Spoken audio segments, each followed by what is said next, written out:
Hi students, I am CS Santosh Askar. Welcome to my YouTube channel. आपण 11th अकाउंटन्सीचा first chapter पाहत आहोत, introduction to book keeping and accountancy. त्याच्यामध्ये आपण basic टर्मिनॉलॉजीज पाहत आहोत. पाठीमागच्या लेक्चर मध्ये आपण काही टर्म्स कव्हर केल्या होत्या, उरलेल्या टर्म्स आपण आजच्या लेक्चर मध्ये कव्हर करणार आहोत. सगळ्यात पहिली टर्म आपल्याला जी पाहिजे आहे, सगळ्यात पहिली कन्सेप्ट पाहिजे आहे ती आहे trading concern and not for profit concern. तुम्ही ज्यावेळेस मार्केटमध्ये जाता त्यावेळेस तुम्हाला सगळीकडे दुकानं दिसतात, लोक काही ना काही वस्तू विकत असतात. मग छोटं दुकान असू द्या, मोठं दुकान असू द्या, प्रत्येक जण काही ना काही व्यवसाय करत असतो आणि त्या व्यवसायामधून नफा मिळवण्याचा प्रयत्न करत असतो.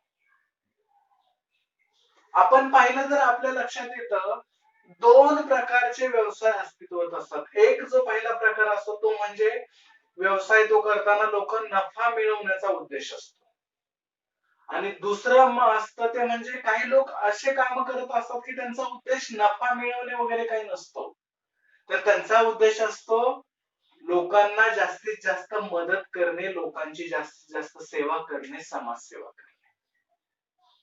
सो त्या दोन्ही मधला फरक आपल्याला trading concern and not for profit concern ह्या दोन कन्सेप्टच्या माध्यमातून समजावून घ्यायचा आहे. सगळ्यात पहिल्यांदा आपण पाहूया trading concern. A business concern established with an object of earning profit by selling goods is known as trading concern. Business concern which is established with an object of earning profit by selling goods is known as a trading concern.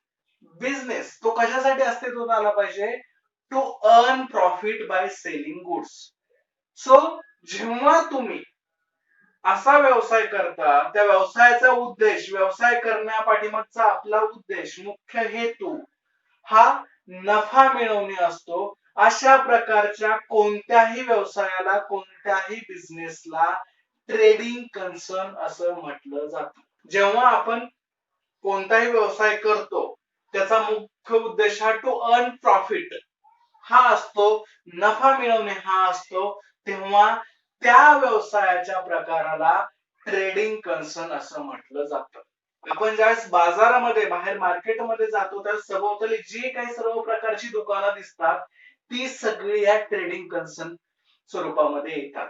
कारण काय होत असतं, त्या सगळ्या प्रत्येकाचा, त्या सगळ्यांचा, कारण काय होत असतं, त्या सगळ्या दुकानांचा उद्देश, त्या दुकानांच्या ओनरचा उद्देश हा फक्त आणि फक्त नफा मिळवणे असतो.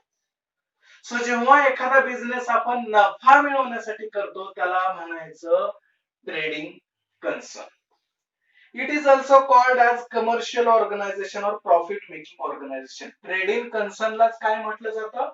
कमर्शियल ऑर्गनायझेशन किंवा प्रॉफिट मेकिंग ऑर्गनायझेशन. सो जेव्हा बिझनेस आपण नफा मिळवण्यासाठी करतो त्याला ट्रेडिंग कन्सर्न म्हटलं जातं, प्रॉफिट मेकिंग ऑर्गनायझेशन म्हटलं जातं किंवा कमर्शियल ऑर्गनायझेशन म्हटलं जातं. दुसरा प्रकार आपण पाहणार आहोत नॉट फॉर प्रॉफिट कन्सर्न. हा प्रकार पहिल्या प्रकारच्या अगदी विरोधातला आहे. पहिला जो प्रकार पाहिला ट्रेडिंग कन्सर्न, त्याच्यामध्ये मुख्य उद्देश काय? तर नफा मिळवणे, to earn profit. Not for profit concern म्हणजे काय असतात? अशा संस्था ज्यांचा उद्देश नफा मिळवणे हा नसतोच. अशा संस्था ज्यांचा उद्देश नफा मिळवणे हा नसतो, त्यांचा उद्देश समाजाला सेवा पुरवणे असतो. समाजाला ज्या काही उपयोगी सेवा आहेत त्या समाजाला देणं, समाजाची मदत करणं हा असतो. अशा प्रकारच्या संस्थांना नॉट फॉर प्रॉफिट कन्सर्न म्हटलं जातं. बघा, नावाची जर आपण फोड केली तर त्याच्यातूनच आपल्याला अर्थ समजतोय. नॉट फॉर प्रॉफिट कन्सर्न अशी संस्था जी प्रॉफिट साठी कामच करत नाही. नॉट फॉर प्रॉफिट अशी संस्था जी प्रॉफिट साठी काम करत नाही. तुम्ही म्हणाल प्रॉफिट साठी काम करत नाही असं कसं होऊ शकतं? तर बरेचशा अशा संस्था असतात ज्या चॅरिटेबल हॉस्पिटल्स रन करतात, चॅरिटेबल स्कूल्स रन करतात, कॉलेजेस रन करतात, अनाथाश्रम, बालाश्रम ते चालवतात. त्यांचा उद्देश ते सगळं चालवून नफा मिळवणे वगैरे नसतो. त्यांचा उद्देश हाच असतो की काही समाजातले असे घटक असतात त्यांना शिकण्यासाठी पुरेसा पैसा नसतो, किंवा एखादा आजारी व्यक्ती असेल तर त्याला इलाज करण्यासाठी पुरेसा पैसा त्या व्यक्तीकडे नसतो. मग अशा वेळेला अशा लोकांना ती सोय उपलब्ध करून द्यायची, नफा नाही मिळवायचा, त्या लोकांची मदत करायची, हा उद्देश असतो. अलीकडे नाना पाटेकर आणि मकरंद अनासपुरे यांनी नाम फाउंडेशन नावाची एक संस्था सुरू केलेली आहे, जी तुम्ही सर्वांनी ऐकली असेल. ती अशा स्वरूपाची नॉट फॉर प्रॉफिट कन्सर्न आहे. ज्यावेळेस अशा संस्था काम करतात त्यावेळेस त्या लोकांना वस्तू वगैरे विकत नाहीत. तुम्हाला पहिला महत्वाचा फरक हा लक्षात घ्यायचा आहे. ट्रेडिंग कन्सर्न मध्ये वस्तू विकून प्रॉफिट कमवलं जातं. नॉट फॉर प्रॉफिट कन्सर्न मध्ये वस्तू विकल्या जात नाहीत, वस्तू वगैरे विकल्या जात नाहीत, सेवा दिल्या जातात, लोकांना मदत केली जाते. मग कधी ती शाळेच्या बाबतीत असेल, कधी ती दवाखान्याच्या बाबतीत असेल, किंवा कधी ती अजून दुसऱ्या कोणत्या कामाच्या बाबतीत असेल. पण नॉट फॉर प्रॉफिट कन्सर्न म्हटलं की लोकांना सेवा देणं हा उद्देश असतो. It is an organization not established for making profit but for rendering services to the society. It is organization established for, established not for, जसं मी मागाशी डिस्कस केलं की नॉट फॉर प्रॉफिट कन्सर्न जे असतात त्यांचा उद्देश प्रॉफिट अर्न करणे हा नसतोच. त्यांचा उद्देश समाजाला उपयोगी पडतील असे सेवा देणं असतो. आणि organisation may be form for promoting useful object like art, science, sport, culture, charity, profession. हे संस्था कशासाठी असतात? कधी स्पोर्टला प्रमोट करण्यासाठी, कधी आर्टला प्रमोट करण्यासाठी, कधी चॅरिटीला प्रमोट करण्यासाठी, अशा प्रकारच्या उद्देशाने ह्या संस्था अस्तित्वात आलेल्या असू शकतात. नेक्स्ट टर्म आहे goodwill. Goodwill may be described as aggregate of those intangible attributes of business which contributes to the superior earning capacity over a normal return of investment. Normal तुम्ही एखाद्या ठिकाणी इन्व्हेस्टमेंट केल्यानंतर त्याच्यावरचा जो नॉर्मल रिटर्न असतो त्याच्यापेक्षा जास्त return तुम्हाला मिळतो. कशामुळं? बिझनेसचं नाव झाल्यामुळं. आणि त्या गोष्टीला गुडविल असं म्हटलं जातं. इन शॉर्ट समजून घ्यायचं झालं, बुक मध्ये काय एक्सप्लेनेशन दिलं ते जर बाजूला ठेवलं, इन शॉर्ट मध्ये जर आपल्याला समजून घ्यायचं झालं, गुडविल म्हणजे तुमच्या बिझनेसचा नाव लौकिक. तुम्ही जे तुमचा बिझनेस एकदम प्रामाणिकपणे कष्टाने करून तो वाढवलेला असतो, त्याचं एक नाव मार्केटमध्ये क्रिएट केलेलं असतं, त्याची पैशामध्ये केलेली व्हॅल्यू, त्याला गुडविल असं म्हटलं जातं. ते बिझनेसचं ऍसेट असतं, कारण त्याची एक पैशामध्ये व्हॅल्यू आपण तयार केलेली असते. आता तुम्ही म्हणाले गुडविल कसं तयार करता येतं? तर गुडविल ऑटोमॅटिक क्रिएट होत असतं. समजा आता माझा क्लास आहे, मी जर चांगल्या पद्धतीने मुलांना शिकवत असेल, मुलांना चांगले मार्क्स पडत असतील, मुलांना चांगलं समजत असेल, तर माझ्या क्लासचं नाव सगळीकडे पसरणार. मग सगळ्या विद्यार्थ्यांना, त्यांच्या पालकांना वाटणार या क्लासकडे आपल्या मुलाला ऍडमिशन घेतलं पाहिजे या क्लासमध्ये. म्हणजे काय झालं, तर माझ्या क्लासचं नाव सगळीकडे पसरलं, त्याला म्हटलं जातं गुडविल. नुसतं नाव पसरलेला गुडविल म्हटलं जात नाही, हे तुम्हाला अंडरस्टँड करून घ्यायचं आहे. तर तुम्हाला एक अंदाजे किंमत लावायची असते त्याची. त्याला काही फॉर्म्युला ठरलेला नसतो की याला एवढ्याने मल्टिप्लाय केलं, त्याला तेवढ्याने मल्टिप्लाय केलं म्हणजे तुमचं गुडविल नाही. एक अंदाजे तुम्ही ठरवता की आज माझ्या बिझनेसचं एवढं नाव मार्केटमध्ये झालेलं आहे. ओके. जसं आपण एखादी वस्तू नवीन घेतो आणि ज्यावेळेस 4-5 वर्ष वापरून जुनी झाल्यानंतर एक अंदाजाने किंमत ठरवून ती विकतो मार्केटमध्ये, तसं एक्झॅक्टली आपला बिझनेस किती जुना आहे, किती नाव पसरलेलं आहे, त्याच्यावरती आपल्या नाव लौकिकाची व्हॅल्यू एक पैशामध्ये करायची असते आणि त्याला आपण अकाउंटिंग टर्म्स मध्ये गुडविल असं म्हणतो. Goodwill basically is a reputation of a business. Goodwill is the reputation of business expressed in terms of मनी.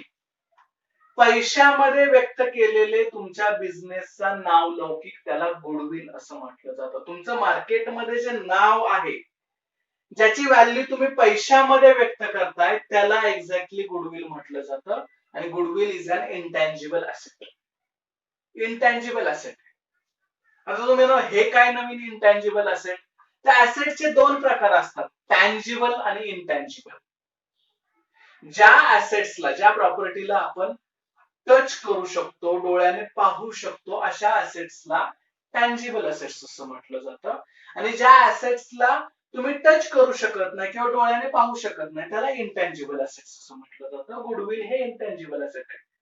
कारण माझं बिझनेस मध्ये मार्केटमध्ये किती नाव आहे याला मी टच करू शकत नाही, पाहू पण शकत नाही, म्हणून त्याला म्हणायचं इंटँजिबल असेट. सो तुमचं बिझनेसचं जे नाव मार्केटमध्ये पसरलेलं आहे त्याचं पैशामध्ये व्यक्त केलेलं मूल्य म्हणजे goodwill. Reputation of a business expressed in terms of money is called as a goodwill. तुम्ही जेवढ्या चांगल्या पद्धतीत व्यवसाय करता, जेवढा प्रामाणिकतेने सचोटीने व्यवसाय करता, तेवढं जास्त नाव मार्केटमध्ये क्रिएट होतं, म्हणजे तेवढं जास्त गुडविल असतं. तुम्ही जर चांगल्या पद्धतीत व्यवसाय नसेल करत तर उलट होतं, मग तुमचं नाव खराब होतं, म्हणजे तुमचं मार्केटमध्ये गुडविल बिलकुल सुद्धा नसतं.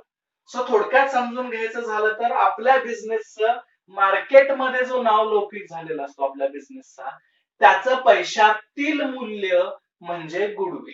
आणि गुडविल हे इंटँजिबल ऍसेट असतं. आता आपल्याला समजून घ्यायचंय प्रॉफिट ऑर लॉस. कॉमर्सचे स्टुडंट आहात त्यामुळे तुम्हाला डेफिनेटली प्रॉफिट कधी होतो, लॉस कधी होतो ते समजावून घेणं अत्यंत महत्वाचं आहे. Profit, when the selling price of a good is more than the cost price, it is a profit. Profit increases the capital of the business. जेव्हा तुमची सेलिंग प्राइस, विक्रीची किंमत, सेलिंग प्राइस म्हणजे विक्रीची किंमत, जेव्हा तुमची selling price is more than cost price, cost price म्हणजे तुमच्या वस्तूची मूळ किंमत, ती तयार करण्यासाठी आलेला खर्च, जेव्हा तुमच्या वस्तूची विक्री किंमत, selling price is more than cost price, तुमच्या मूळ किमतीपेक्षा जास्त असते, त्याला प्रॉफिट असं म्हटलं जातं. फॉर एक्झाम्पल हा पेन, हे मी मॅन्युफॅक्चर करतो, मार्कर, व्हाईट बोर्ड मार्कर, मी सगळं मटेरियल बाकीच्या लोकांकडून विकत घेतो आणि ते असेंबल करून पेन बनवतो, बरोबर. आता हे सगळं वरची कॅप आणि बाकीचं सगळं मटेरियल मी लोकांकडून विकत घेतो, ते विकत मिळतं मला 15 रुपयाला. मी काही लोक कामाला लावलेले, जागा घेतलेली आहे भाड्याने, ते सगळं करण्यासाठी मला 5 रुपये खर्च येतो एका पेनच्या पाठीमागं. सो माझी पेनची प्राइस किती आहे, ज्याला आपण कॉस्ट प्राइस म्हणतो, ती आहे 20, आणि मी विकताना विकतोय 25 रुपयाला. Selling price is 25, cost price is 20. So विक्री किंमत 25 आहे आणि माझी ही वस्तू तयार करण्याची जी किंमत आहे, जो मला खर्च येतो तो 20 आहे, म्हणजे 5 रुपये. जेव्हा विक्रीची किंमत मूळ किमतीपेक्षा जास्त असते, तो जो फरक असतो त्याला प्रॉफिट असं म्हटलं जातं. सो 5 रुपये हा माझा या पेन मधील प्रॉफिट असणार आहे. आता इथे एक उदाहरण दिलंय, if goods are sold at ₹50,000 and all expenses during the period amounted to 30,000, then profit is 20,000. आपण काही वस्तू 50,000 रुपयाला विकल्या, 50,000 रुपयाला विकले, दॅट इज सेलिंग प्राइस, पण त्या वस्तू तयार करण्याचा सगळा आपल्याला खर्च आला होता, दॅट इज ओनली 30,000. 30,000 होता तो फक्त. मग 30,000च्या वस्तू आपण 50,000ला विकल्या, म्हणजे 20,000 रुपये आपलं झालं प्रॉफिट. सो जेव्हा selling price is more than cost price, cost price पेक्षा सेलिंग प्राइस जेव्हा जास्त असते, विक्री किंमत हे मूळ किमतीपेक्षा जेव्हा जास्त असते, त्याला प्रॉफिट असं म्हटलं जातं. दुसरं loss, when cost price of a goods is more than its selling price, it is a loss. जेव्हा आता कॉस्ट प्राइस खूप जास्त असते आणि सेलिंग प्राइस कमी असते, तुम्हाला ती वस्तू तयार करायला खर्च जास्त झालेला आहे पण विक्री करून आलेले पैसे मात्र कमी आले, त्याला म्हटलं जातं loss. Loss decreases the capital of business. Loss मुळे काय होतं, तुमचं बिझनेस मधलं कॅपिटल कमी होत असतं.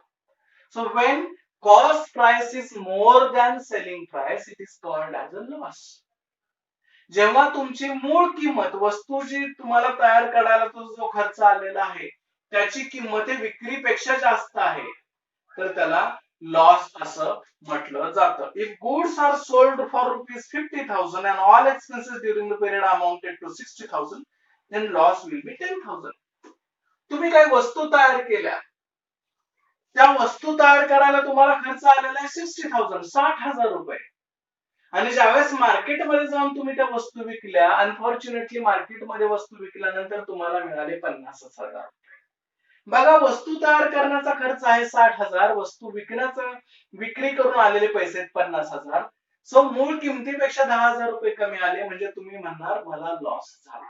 सो जेव्हा selling price is more than cost price, it is called as profit. आणि जेव्हा cost price is more than selling price, it is called as loss. पुढची टर्म आहे income. It is a revenue arising as a result of business transactions. It is the amount receivable or realized from services provided and earning from interest, dividend, commission. Income म्हणजे काय? तर income म्हणजे मराठीमध्ये सांगायची तर व्यवसायाला होणारी प्राप्ती. जे पैसे मिळत असतात व्यवसायाला सर्व प्रकारच्या ट्रान्झॅक्शन मधून. व्यवसायामध्ये आपण जे काय व्यवहार करतो, money received by business from any business transactions is called as income. जेव्हा तुम्ही एखादा व्यवसाय करता आणि त्या व्यवसायातून तुम्हाला कशाही प्रकारे पैसे मिळतात, त्याला इन्कम म्हटलं जातं. ओके. मग ते तुमचे सेलचे पैसे असू देत किंवा तुम्ही पैसे बँकेमध्ये एफडी करून ठेवलेले आहेत, त्याच्यावरचं व्याज मिळालंय, कोणाकडून तरी कमिशन मिळालंय, कशाचं तरी डिव्हिडंड मिळालेला आहे, ते पैसे कशाचे आलेले ते माहिती नाही आपल्याला, पण जे जे व्यवसायाला पैसे येतात त्या सगळ्यांना मिळून इन्कम म्हटलं जातं. तुम्हाला महत्वाची गोष्ट काय लक्षात ठेवायचं आहे, इन्कम म्हणजे फक्त लिमिटेड मी ज्या वस्तू विकतो त्याच्याशी रिलेटेड किंवा त्याच्यातून जे पैसे येतात त्याला इन्कम नाही म्हटलं जात. फॉर एक्झाम्पल माझी मोबाईल शॉपिंग. ओके. तर माझ्या मोबाईल शॉपिंग मध्ये मी एका महिन्यामध्ये 5 लाख रुपयाचे मोबाईल विकले. 5 लाख रुपयाचे मोबाईल विकले आणि ते पैसे मी बँकेमध्ये एफडी करून ठेवले. वर्षाच्या शेवटी त्या 5 लाख रुपयावरती मला 50,000 रुपये व्याज मिळाले. बघा, माझा मेन बिझनेस आहे तो मोबाईल विक्रीचा आहे, पण ते पैसे मी बँकेत ठेवल्यामुळं ओरिजिनल मोबाईल सेल मधून मिळालेले पैसे प्लस दोन्ही रकमांना, दोन्ही अमाऊंटना मिळून इन्कम म्हटलं जाणार. इन्कम म्हणजे फक्त मी बिझनेस मध्ये ज्या वस्तू विकतोय त्याच्यातून आलेला पैसा म्हणजे इन्कम नाही. तुम्ही बिझनेस मध्ये कोणत्याही स्वरूपाचा व्यवहार करत आहे, व्यवहारामध्ये तुम्हाला जे पैसे मिळतात त्याला इन्कम म्हणतात. मग तुम्ही तुमच्या बिझनेस मधल्या वस्तू लोकांना विका किंवा बिझनेस मधले पैसे बँकेत ठेवून त्याच्यावर व्याज मिळवा किंवा बिझनेस मध्ये काही कमिशन वरती गोष्टी करा आणि कमिशन मिळवा. कशाही स्वरूपातून बिझनेसला ज्यावेळेस अमाऊंट मिळते, रक्कम प्राप्त होते, त्याला इन्कम असं म्हटलं जातं. फक्त इन्कम हा फक्त बिझनेस मध्ये ज्या वस्तू विकतोय त्याच्याशी रिलेटेडच असेल असं नाही, त्याच्या व्यतिरिक्त काही बिझनेसला पैसे मिळू शकतात. वस्तू, मूळ वस्तू, आपला जो बिझनेस आहे त्याच्यातून मिळणारे पैसे प्लस इतर गोष्टीतून मिळणारे पैसे या दोन्हींना एकत्र करून इन्कम असं म्हटलं जातं. पुढची टर्म आहे रेव्हेन्यू. जसं इन्कम असतं तसंच रेव्हेन्यू. दोन्ही टर्म मोर ऑर लेस सारख्या आहेत, थोडा डिफरन्स आहे त्याच्यामध्ये. रेव्हेन्यू म्हणजे महसूल, मराठीमध्ये त्याला महसूल म्हटलं. तुम्ही जो व्यवसाय करत असतात, तुमचा जो मेन व्यवसाय आहे त्याच्यातून तुम्हाला जे पैसे मिळतात, तुमचा जो मूळ बिझनेस आहे, मेन बिझनेस आहे, त्याच्यातून तुम्हाला जे पैसे मिळतात त्याला रेव्हेन्यू असं म्हणतात. म्हणजे इथं बाकीच्या गोष्टीतून मिळणारे पैसे कन्सिडर केले जात नाही. फॉर एक्झाम्पल, मगाशी घेतलेलं एक्झाम्पल आपण बघूया की माझी मोबाईल शॉपिंग. मग मी 5 लाख रुपयाचे मोबाईल विकले, ते पैसे मी बँकेत ठेवले, परत 50,000 रुपये व्याज मिळालं. तर इन्कम म्हणजे काय कन्सिडर करत असताना आपण बघितलं की 5 लाख रुपये माझ्या मोबाईल विक्रीतून मिळालेले प्लस बँकेचे 50,000 व्याजाचे, अशा 5,50,000 रुपये माझा इन्कम झाला. पण रेव्हेन्यू म्हणजे काय कन्सिडर करत असताना आपला जो व्यवसाय आहे त्याच्या व्यवसायाच्या खरेदी विक्रीतून, व्यवसायामध्ये जे आपले प्रोडक्ट्स आहेत त्याच्या खरेदी विक्रीतून जे पैसे मिळतात त्यालाच फक्त रेव्हेन्यू म्हटलं जातं, महसूल म्हटलं जातं. इतर गोष्टीतून, व्याजातून, कमिशन मधून काही पैसे मिळत असतील तर त्याला रेव्हेन्यू म्हटलं जात नाही. It is the income that business has from its normal business activities, usually from the sale of goods and services to the customer. Normally तुमचा जो बिझनेस आहे, तुमचे जे प्रोडक्ट्स आहेत ते सेल करून लोकांना तुम्हाला जे पैसे मिळतात त्याला रेव्हेन्यू म्हटलं जातं. मग तुम्ही म्हणाल इन्कम आणि रेव्हेन्यू मध्ये नक्की फरक काय? तर इन्कम म्हणजे काय, तर तुमचं जे प्रोडक्ट आहे त्याच्या सेल मधून जे पैसे मिळणार प्लस इतर गोष्टीतून जर तुम्हाला काही पैसे मिळाले, व्याज काही मिळालं, कमिशन काय मिळालं, रेंट काय मिळालं, असे काही पैसेतून तुमच्या बिझनेसला इन्कम मिळाला झाला तर त्याला सुद्धा इन्कमच म्हटलं जातं. पण रेव्हेन्यू म्हणजे काय, तर तुमचा जो मेन बिझनेस आहे, तुमचं जे प्रोडक्ट आहे त्याच्या सेल परचेस मधून तुम्हाला जेवढे पैसे मिळालेले आहेत त्यालाच फक्त रेव्हेन्यू म्हटलं जातं. मग अदर इन्कम जे असतात, इंटरेस्ट, कमिशन, डिव्हिडंड, हे याला आपण रेव्हेन्यू असं म्हणू शकत नाही, ते इन्कम मध्ये येतं. आलं लक्षात? पुढची टर्म आहे assets. Any physical thing or right own that has a monetary value is called an asset. कोणती फिजिकल थिंग, फिजिकल थिंग म्हणजे भौतिक वस्तू, कोणतीही तुमच्या बिझनेस मध्ये असणारी वस्तू किंवा हक्क त्याला ऍसेट असं म्हटलं जातं. ओके. मग माझ्याकडे गाडी असेल, माझ्याकडे घर असेल, माझ्याकडे ऑफिस असेल, माझ्याकडे मशिनरी असेल, या सगळ्यांना मिळून ऍसेट्स म्हटलं जातं. So any physical thing or right own that has monetary value, ज्याचे पैशामधलं मूल्य आहे, ज्याला पैशामध्ये काहीतरी मूल्य आहे त्याला ऍसेट म्हटलं जातं. सो परत एकदा ऍसेट म्हणजे काय समजून घेताना एनी नुसती गोष्ट नकोय, त्याला पैशामधलं मूल्य पाहिजे हे तुम्हाला लक्षात घ्यायचंय. नाही तर एवढा मोठा दगड मी आणून ठेवेन, तुम्ही म्हणाल की हे वस्तूच आहे ना, मग त्याला ऍसेट म्हणता येईल का? नाही. Any physical thing which has monetary value, कोणतीही वस्तू असू द्या पण त्याचं पैशामध्ये मूल्य व्यक्त करता आलं पाहिजे. आता दगडांना पैशामध्ये मूल्य असणार आहे का? नाही. सो दगडाला आपण ऍसेट म्हणू शकत नाही. पण हेच कम्प्युटर घेतलं, हा व्हाईट बोर्ड घेतला, बेंच घेतले क्लासमधले, या सगळ्यांना पैशामध्ये मूल्य आहे म्हणून त्या सगळ्यांना ऍसेट म्हटलं जाणार. So any physical thing or right own which has monetary value is called as asset. The ownership of asset must be with business unit. फक्त तुम्हाला काय लक्षात ठेवायचंय, ते जे काय आहे, फिजिकल थिंग असू द्या किंवा राईट असू द्या, तो त्याची जी मालकी आहे ते बिझनेस कडे असली पाहिजे तरच त्याला ऍसेट म्हणता येईल, बिझनेसचा ऍसेट म्हणता येईल. सो जर बिझनेसचा ऍसेट म्हणून एखादी गोष्ट कन्सिडर करायची असेल तर त्याचं ती कोणाच्या नावे असावी लागते, त्याचं ओनर कोण असावं लागतं, तर बिझनेसच असावा लागतो, तर त्याला बिझनेस ऍसेट म्हणता येतं. नाही त्या माणसाचं पर्सनल ऍसेट कन्सिडर केलं जातं. ऍसेट म्हणजे काय पाहिलं, आता आपण पाहूया की ऍसेटचे कोणकोणते टाइप्स आहेत, टाइप्स ऑफ ऍसेट्स. पहिला आहे फिक्स ऍसेट किंवा non current asset. Fix asset किंवा non current asset. The assets which give long-term benefit to the business are known as fixed assets. असे assets जे बिझनेसला खूप काळासाठी फायदा देतात त्याला फिक्स्ड ऍसेट असं म्हटलं जातं. जेव्हा आपल्याकडे असं काहीतरी वस्तू आहे जे आपल्याला दीर्घकाळ फायदा देणार आहे, आपण जो व्यवसाय करतोय त्या व्यवसायामध्ये त्या वस्तूचा आपल्याला खूप काळासाठी उपयोग होणार आहे, जेव्हा एखाद्या ऍसेटचा आपल्याला लॉंग टर्म यूज होतो बिझनेस मध्ये तेव्हा त्याला म्हटलं जातं फिक्स्ड ऍसेट. आता लॉंग टर्म म्हणजे काय, इयर किंवा मोर दॅन इयर. जेव्हा एखादी वस्तू घेतली जाते त्याचा वर्ष किंवा त्याच्यापेक्षा जास्त बिझनेसला फायदा होतो, खर्च एकदा करतो पण फायदा आपल्याला त्याचा जास्त होतो, आपण त्याचा वापर फार काळ करू शकतो, त्याला फिक्स्ड ऍसेट असं म्हटलं जातं.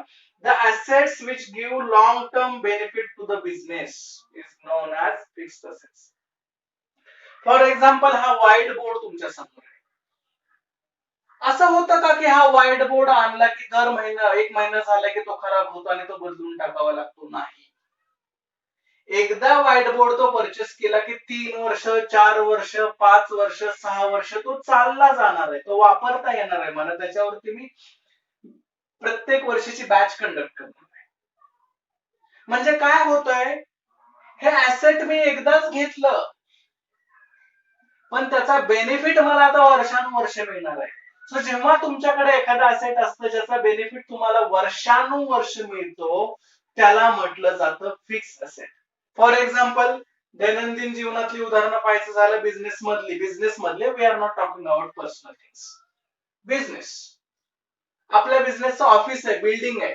एकदा बिल्डिंग वापरली की 25 वर्ष, 30 वर्ष, 40 वर्ष त्याचा वापर आपल्याला करता येतो. म्हणजे 25-30 वर्ष आपल्याला त्याचा फायदा होणार आहे. लॉंग टर्म बेनिफिट होतोय फिक्स्ड असेट. बिझनेस साठी आपल्याला एखादी गाडी लागते, ती गाडी घेतलीये, 5 वर्ष, 7 वर्ष, 10 वर्ष ती गाडी आपण बिझनेस मध्ये वापरणार आहे. Long term benefit. मी मशिनरी घेतली ज्याच्यावर मी वेगवेगळे प्रोडक्ट तयार करतो. मशिनरी घेतली की लगेच वर्षभरामध्ये खराब होते का? नाही. ती पण मी 3 वर्ष, 4 वर्ष, 5 वर्ष वापरणार आहे. Long term benefit. सो ज्या काही वस्तू तुम्हाला तुमच्या बिझनेस मध्ये एका वर्षापेक्षा जास्त काळ वापरता येतात, त्या वस्तू तुम्हाला एका वर्षापेक्षा जास्त काळ फायदा देऊन जातात, अशा सगळ्या गोष्टींना फिक्स्ड असेट्स असं म्हटलं जातं. Building, machinery, furniture, motor van ही याची उदाहरणं आहेत फिक्स्ड असेट्सची. पुढचा प्रकार आहे करंट असेट्स. आपण फिक्स्ड असेट्स म्हणजे काय बघितलं, आता करंट असेट्स म्हणजे काय बघूया. Assets which are held in the business for operating year and can be converted into cash easily are called as a current asset.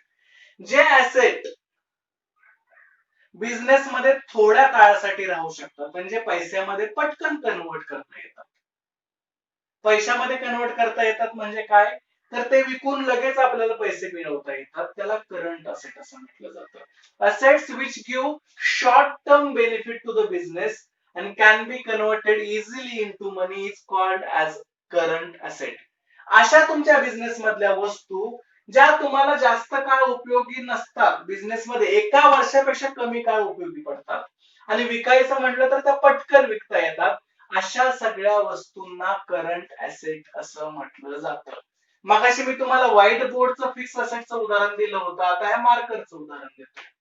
जसा हा व्हाईट बोर्ड मी एकदा विकत घेतल्यानंतर 4 वर्ष, 5 वर्ष, 6 वर्ष मला तो फायदा देणार आहे, म्हणून त्याला मी फिक्स्ड असेट म्हणणार. तसा हा मार्कर आहे ज्याच्या माध्यमातून आपण व्हाईट बोर्ड वरती लिहू शकतो. हा मार्कर एकदा घेतल्यावर 3 वर्ष, 4 वर्ष, 5 वर्ष चालतो का? तर नाही. 1 महिना, 1.5 महिना चालतो, त्याच्यानंतर तो खराब होऊन जातो. म्हणजे काय होतं, ही वस्तू आहे माझ्याकडं, आता त्याचा बेनिफिट मला वर्षापेक्षा कमी कालावधीसाठी मिळतोय. बघा, ही वस्तू होती जिचा बेनिफिट मला वर्षापेक्षा जास्त कालावधीसाठी मिळत होता, म्हणून मी तिला म्हणणार फिक्स असेट. आता ही वस्तू आहे माझ्याकडं ज्याचा फायदा किंवा ज्याचा उपयोग मला एका वर्षापेक्षा कमी कालावधीसाठी होणार आहे, तर त्याला म्हणणार मी करंट असेट. सो जेव्हा तुमच्या बिझनेस मधल्या एखाद्या वस्तूचा उपयोग एका वर्षापेक्षा जास्त कालावधीसाठी होतो त्याला म्हणायचं फिक्स असेट, आणि जेव्हा एखाद्या वस्तूचा उपयोग तुम्हाला एका वर्षापेक्षा कमी कालावधीसाठी होतो आणि ती पटकन विकून तुम्हाला कॅश मिळवता येते, अशा सगळ्या असेटला म्हणायचं current asset. Debtors, bills receivable, cash in hand, cash in bank, stock हे सगळे त्याची उदाहरणं आहेत. तुमच्याकडे असलेलं स्टॉक, फॉर एक्झाम्पल माझ्याकडे मोबाईल्स आहेत, 100 मोबाईल मी विक्रीला आणून ठेवलेले आहेत. हा मोबाईलचा स्टॉक जो आहे ना तो करंट असेट आहे. तुम्ही म्हणाल करंट असेट का? कारण मोबाईलचा स्टॉक जो मी आणलेला आहे तो मी विकून टाकणार आहे वर्षभराच्या आतमध्येच. आलं लक्षात? त्याचं पैशामध्ये कन्व्हर्जन लगेच होणार आहे, म्हणून त्याला म्हणायचं करंट असेट. कॅशलाही करंट असेट म्हटलं जातं. डेटर्स जे आपण पाठीमागच्या लेक्चर मध्ये शिकलो होतो, डेटर्स म्हणजे काय, त्यालाही करंट असेट असं म्हटलं जातं. तिसरा प्रकार आहे फिक्शिशियस assets. These assets are not represented by tangible possession or property. Fictitious assets म्हणजे काय असतात, तर असे असेट की ज्यांच्या आपल्याला प्रॉपर्टी सारखं काही दाखवता येत नाही. आता समजा बिल्डिंग म्हटलं आपण, तर आपल्याला बिल्डिंग लगेच दाखवता येते, गाडी म्हटलं गाडी दाखवता येते, फर्निचर म्हटलं फर्निचर दाखवता येतं, व्हाईट बोर्ड म्हणलं व्हाईट बोर्ड दाखवता येतं. पण फिक्शिशियस असेट्स अशा असेट्स असतात की अशा प्रॉपर्टी मध्ये आपल्याला ते दाखवता येत नाही की बाबा ही गोष्ट म्हणजे माझं फिक्शिशियस असेट. ऍक्च्युअली फिक्शिशियस असेट्स काय असतात, तर ते असेट्स नसतातच, ते काल्पनिक असेट्स असतात. बॅलन्स शीट तयार करताना काही गोष्टी आपल्याला बॅलन्स शीटच्या ऍसेट साइडला लिहायच्या असतात, म्हणून त्यांना ऍसेट्स म्हणायचं असतं. इमॅजिनरी असेट्स असतात त्यांना, ते सगळे फिक्शिशियस असेट्स असतात. Fictitious assets does not have realisable value, त्यांना कोणतीही व्हॅल्यू मिळत नाही विकल्यानंतर. फॉर एक्झाम्पल माझ्याकडे गाडी आहे, माझं फिक्स असेट आहे, ती मार्केटमध्ये विकायला गेलो तर मला ते विकून पैसे मिळू शकतात. पण फिक्सिशियस असेट्स माझ्याकडे जर असेल, प्रिलिमिनरी एक्सपेन्सेस, लॉस बिझनेस याला फिक्सिशियस असेट्स म्हटलं जातं. हे विकायचं म्हटलं तर कोणती प्रॉपर्टीला ते रिप्रेझेंट करत नसतात, त्यामुळे ते विकले जात नाही, तर विकून काही पैसे येत नाही. सो थोडक्यात समजून घ्यायचं झालं तर फिक्सिशियस असेट्स म्हणजे असे असेट्स जे इमॅजिनरी असेट्स असतात आणि त्यांना कोणतीही व्हॅल्यू नसते, विकून त्यांचे पैसे येत नसतात, अशा गोष्टींना फिक्सिशियस असेट्स असं म्हटलं जातं. Deferred revenue expenses like advertisement paid for 4 years, जर आपण जाहिरातीचा खर्च केला आणि तो 4 वर्षासाठी केला, आपण अकाउंटिंग करताना एका वर्षासाठी करतो, खर्च 4 वर्षासाठी केला, तर 3 वर्षाचा जो एक्स्ट्रा खर्च केलेला असतो त्याला आपण म्हणणार फिक्सिशियस असेट्स. सो फिक्सिशियस असेट्स हे इमॅजिनरी असेट्स असतात, काल्पनिक असेट्स असतात, कोणत्याही प्रकारची प्रॉपर्टीला ते रिप्रेझेंट करत नाहीत आणि विकून कोणत्याही प्रकारचे कसल्याही प्रकारचे पैसे आपल्याला त्याच्यातून मिळू शकत नाही. आता आपण बघणार आहोत liabilities. Amount payable by the business to others is known as a liability. Amount payable by business to others, बिझनेसने दुसऱ्या लोकांना जे काही देणं असतं त्याला लायबिलिटीज असं म्हटलं जातं. Amount payable by business to others is called as a liability. बिझनेसचं जे काही दुसऱ्याला देणं असेल, मग ते कशाच्याही स्वरूपात असू दे, कुणाचा पगार द्यायचा राहिलेला असू दे, कुणाचा भाडं द्यायचं राहिलेलं असू दे, कुणाकडून आपण वस्तू उधार घेतलेल्या आहेत त्याचे पैसे देणं राहिलेलं असू दे, कोणत्याही स्वरूपाचं बिझनेसचं जे देणं असतं त्याला लायबिलिटीज म्हटलं जातं. देणं कोणत्याही स्वरूपाचं असू शकतं. It is a debt or amount due from the business to others for the benefit received by the business unit. हे बिझनेसचं देणं असतं का, तर बिझनेसने दुसऱ्याकडून काहीतरी गोष्टी घेतलेल्या असतात, बिझनेसला काहीतरी बेनिफिट मिळालेला असतो, त्याच्या बदल्यात जे देणं असतं त्याला लायबिलिटी म्हटलं जातं. फॉर एक्झाम्पल, मी माझ्या दुकानामध्ये एका माणसाला, एका व्यक्तीला कामाला ठेवतो, त्या व्यक्तीकडून मी महिनाभर काम करून घेतो, म्हणजे त्याच्या सेवा मी वापरून घेतो, त्याच्याबद्दल जे आता मला त्याचा पगार देणं आहे त्याला मी म्हणणार माझ्या बिझनेसची लायबिलिटी. ओके, त्याला जे काम येत होतं ते त्याच्याकडून मी करून घेतली, म्हणजे माझ्या बिझनेसचा फायदा करून घेतला, आणि त्याच्या बदल्यात मला जे आता त्याला देणं आहे त्याला मी म्हणणार लायबिलिटी. माझं शॉप आहे, ओनर कडून मी रेंट वरती घेतलंय, ओनरने ते बांधलेलं आहे, जागा त्याची आहे, तो मला वापरायला देतोय, त्या ओनरचं शॉप मी महिनाभर वापरला, त्याचा मी फायदा करून घेतला, मला फायदा झाला, त्याच्या बदल्यात मी जे ओनरला रेंट देणार आहे, भाडं देणार आहे, ती झाली माझी लायबिलिटी. सो बिझनेसने दुसऱ्या व्यक्तीला कोणती अमाऊंट देणं असू द्या त्याला लायबिलिटी म्हटलं जातं. जसे ऍसेटचे प्रकार पाहिले होते आपण, तसे आता आपल्याला लायबिलिटीचे प्रकार पाहिजेत. पहिली लायबिलिटीचा प्रकार आहे fixed liabilities. One of the major source of funds in the business is a fixed liability. It may be in the form of capital, secured loan, long-term loan from banks, from financial institution. So fixed liability म्हणजे काय समजू? Liability which is paid within a period which is more than a year is called as a fixed liability. अशी liability जी तुम्हाला एका वर्षापेक्षा जास्त काळामध्ये ती पे करायची असते. जी लायबिलिटी तुम्ही एका वर्षामध्ये नाही पे करत, असं थोडक्यात फिक्स लायबिलिटी म्हणजे काय, असं देणं जे तुम्ही एका वर्षापेक्षा जास्त काळ घेता ते देणं परत करण्यासाठी, अशा सगळ्या देण्याला फिक्स लायबिलिटी असं म्हटलं जातं. 2 वर्ष, 3 वर्ष, 5 वर्ष अशा जादा कालावधीमध्ये, एका वर्षापेक्षा अधिक कालावधीमध्ये जेव्हा तुम्ही ते देणं परत करता त्याला फिक्स लायबिलिटी असं म्हटलं जातं. फिक्स लायबिलिटीची उदाहरणं पाहायचं झालं तर आपण घेतलेले लोन, बँकांकडून ज्यावेळेस आपण बिझनेस साठी लोन घेतो तर जनरली ते लोन कधीच एका वर्षामध्ये पे केलं जात नाही, 3 वर्ष, 5 वर्ष, 7 वर्ष मध्ये ते लोन पे केलं जातं. किंवा ओनरने बिझनेस मध्ये टाकलेलं स्वतःचं कॅपिटल ते कधीच लगेच पे केलं जात नाही, जोपर्यंत बिझनेस चालू असतो तोपर्यंत ते पेच केलं जात नाही. सो हे कॅपिटल असू द्या, बँक लोन असू द्या, हे फिक्स लायबिलिटी म्हणजे काय, तर हे जे देणे आहेत ती कधीच एका वर्षाच्या कालावधीमध्ये फेडली जात नाही, ते त्याच्यापेक्षा जास्त कालावधी घेतला जातो ते परत करण्यासाठी. अशा स्वरूपाच्या देण्यांना फिक्स लायबिलिटी म्हटलं जातं. Liability which is paid within a period of more than 1 to 3 years is called as a fixed liability. लायबिलिटीचा दुसरा प्रकार आहे current liability. Short term liabilities payable within a year are called current liabilities. ज्या liability within a year pay केल्या जातात, liabilities which are paid within a year, एका वर्षाच्या कालावधीमध्ये त्या लायबिलिटी पे केल्या जातात, अशा सर्व लायबिलिटीजना करंट लायबिलिटीज असं म्हटलं जातं. Current liabilities arise in the regular current operation of business. Business करता करता ह्या करंट लायबिलिटीज ऑकर होत असतात. आपण एखाद्याला कामाला ठेवतो, पगार द्यायचा राहिला, 1 महिन्याचा पगार राहू शकतो, 2 महिन्याचा पगार राहू शकतो, 10 वर्षाचा पगार राहतो का? नाही. सो जेव्हा बिझनेस करत असताना एका वर्षाच्या आतमध्ये देणं एखादं फेडलं जात असेल तर त्याला म्हटलं जातं करंट लायबिलिटी. एक्झाम्पल, सॅलरी किंवा वेजेस जे आपल्याकडे कामाला असतात त्या लोकांचे करंट लायबिलिटी असू शकतं.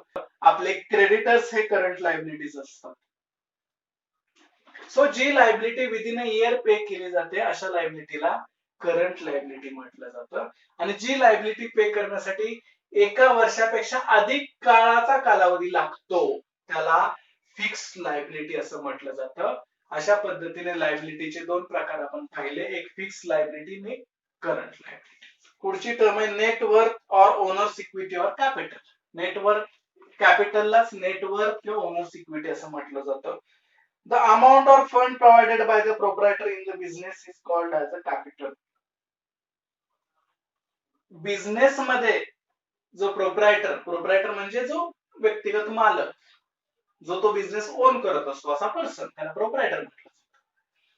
बिझनेस मध्ये तो त्याचा जो प्रोप्रायटर आहे ते जे पैसे इन्व्हेस्ट करतो त्या पैशांना कॅपिटल असं म्हटलं जातं. सो कोणताही बिझनेस असू दे त्याच्यामध्ये त्याचा जो ओनर असतो जे पैसे गुंतवतो, मग ते डायरेक्ट पैसे गुंतवलेले असतील, काही वस्तू घेऊन गुंतवलेले असतील, अशा सगळ्या पैशांना कॅपिटल असं म्हटलं जातं. बिझनेस मध्ये त्याचा जो ओनर आहे, त्याचा जो मालक आहे, जे पैसे गुंतवतो त्याला कॅपिटल असं म्हटलं जातं. The excess of assets over liability of the business is also known as a capital or net worth. त्याचप्रमाणे तुमच्या बिझनेसच्या ऍसेट्स अँड लायबिलिटी आपण समोरासमोर ठेवल्या तर ऍसेट्स जेवढे जास्त आहेत तुमच्या लायबिलिटी पेक्षा, ऍसेट्स अँड लायबिलिटी म्हणजे काय? ऍसेट म्हणजे मालमत्ता आणि येणं, आणि लायबिलिटी म्हणजे देणी. सो तुमची मालमत्ता आणि येणे देण्यापेक्षा जेवढं जास्त असेल त्याला सुद्धा कॅपिटल असं म्हटलं जातं. Excess of assets over liabilities is also called as a capital. त्यालाच नेटवर्थ सुद्धा म्हटलं जातं. ओके. सो बिझनेस मध्ये कॅपिटल ची व्याख्या 2 पद्धतीत होऊ शकते. एक तर बिझनेस मध्ये ओनरने जे स्वतः टाकलेले पैसे आहेत त्याला कॅपिटल म्हटलं जातं, किंवा बिझनेसचे जे ऍसेट्स आहेत त्याच्यातून लायबिलिटी वजा केल्यानंतर जे पैसे उरतात त्याला सुद्धा कॅपिटल म्हटलं जातं. Excess of capital over liabilities is also called as a net worth और capital. Next term is contingent liability. A liability which may arise in the future depends on happening or non-happening of certain event is called as a contingent liability. A liability which may arise in the future depends on happening or non-happening of certain events is called as a contingent liability. अशी liability जी भविष्यामध्ये निर्माण होऊ शकते, अशी जी liability आहे जी भविष्यामध्ये निर्माण होऊ शकते एखाद्या गोष्टीच्या घडण्यामुळे किंवा न घडण्यामुळे, अशा लायबिलिटीला कॉन्टिजेंट लायबिलिटी असं म्हणतात. लायबिलिटी म्हणजे काय? मगाशी आपण पाहिलं की देणं. सो देणं आता नाहीये, जे भविष्यामध्ये येणार आहे, आणि ते येणार आहे की किंवा ते भविष्यामध्ये निर्माण होणार आहे, आणि ते निर्माण होणार आहे किंवा न होणार आहे एखाद्या घटनेच्या घडण्यावर किंवा न घडण्यावर अवलंबून आहे, अशा प्रकारच्या देण्याला कॉन्टिजेंट लायबिलिटी असं म्हणतात. तुम्ही म्हणाल हा काय प्रकार आहे? तर ही नॉर्मल लायबिलिटी नसते. जसं मी म्हटलं की आपण एखाद्या नोकराचा पगार दिला नाही, भाडं दिलं नाही, तर ते देणं लागतो, त्याला आपण करंट लायबिलिटी म्हटलं जातं. पण कॉन्टिजेंट लायबिलिटी ही बिझनेसची करंट लायबिलिटी नसते. आता देणं नसतं. Liability which may arise in future depends upon happening or non happening of certain event. असं देणं जे भविष्यामध्ये निर्माण होणार आहे ते कशावरती डिपेंड असणार आहे? एखाद्या घटनेच्या घडण्यावरती किंवा न घडण्यावरती, त्याला म्हटलं जातं कॉन्टिजेंट लायबिलिटी. अशा प्रकारची लायबिलिटी ही बॅलन्स शीटला लायबिलिटीला कधीच लिहिली जात नाही. जसं आपण लायबिलिटीचे प्रकार पाहिले, फिक्स लायबिलिटी आणि करंट लायबिलिटी, तिथं एक्झॅक्टली बिझनेसचं किती देणं आहे ते लिहिलं जातं. पण कॉन्टिजेंट लायबिलिटी ही कधीच बॅलन्स शीट मध्ये लिहिली जात नाही, कारण ती निर्माणच झालेली नसते, ती भविष्यामध्ये निर्माण होणार असते. सो करंट आता ज्यावेळेस आपण बॅलन्स शीट तयार करणार त्यावेळेस लिहायला काहीच नसतं. सो जर अशी काही लायबिलिटी भविष्यामध्ये क्रिएट होणार असेल तर अशा प्रकारच्या लायबिलिटीला कॉन्टिजेंट लायबिलिटी म्हटलं जातं, आणि ते बॅलन्स शीटच्या खाली नोट मध्ये तुम्हाला लिहावं लागतं की आमच्याकडे एवढी एवढी लायबिलिटी नियर फ्युचर निर्माण होऊ शकते. ओके, तुम्ही म्हणाल हा कसा प्रकार आहे? बघा, माझ्याकडे 4 लोक काम करतात. 4 लोक काम करतात आणि त्याच्यातला एकाला मी कामावरून काढून टाकलं. कामावरून काढून टाकलं, त्याने कोर्टामध्ये केस केली की मला चुकीच्या पद्धतीने कामावरून काढून टाकण्यात आलेलं आहे आणि माझा एवढ्या एवढ्या दिवसाचा पगार म्हणून या कंपनीने मला 5 लाख रुपये देणं अपेक्षित आहे. आता 5 लाख रुपये देणं अपेक्षित आहे असं त्या माणसाने डिमांड केलेलं आहे. अजून मला ते देणं आहे का नाही हे भविष्यातलं देणं आहे. जर कोर्टाने त्या माणसाच्या बाजूने निर्णय दिला तर मला ते 5 लाख रुपये त्या माणसाला द्यावे लागणार, नाही दिला तर नाही द्यावे लागणार. सो माझं देणं कशावरती डिपेंड झालं? एक तर माझं देणं भविष्यातलं आहे आणि दुसरी गोष्ट म्हणजे कोर्टाने त्या माणसाच्या बाजूने निर्णय दिला तर देणं द्यावं लागणार, नाही दिला तर नाही द्यावं लागणार. अशा प्रकारच्या देण्यांना कॉन्टिजेंट लायबिलिटी म्हटलं जातं. कारण त्या माणसाला 5 लाख रुपये द्यायचं की न द्यायचं हे कोर्टाच्या निर्णयावर अवलंबून आहे, आत्ताच काही देण्याची गरज नाहीये. सो जेव्हा एखादी तुमची लायबिलिटी फ्युचर मध्ये कधीतरी निर्माण होणार असते, एखाद्या घटना घडली तर किंवा नाही घडली तर, त्याला कॉन्टिजेंट लायबिलिटी असं म्हटलं जातं.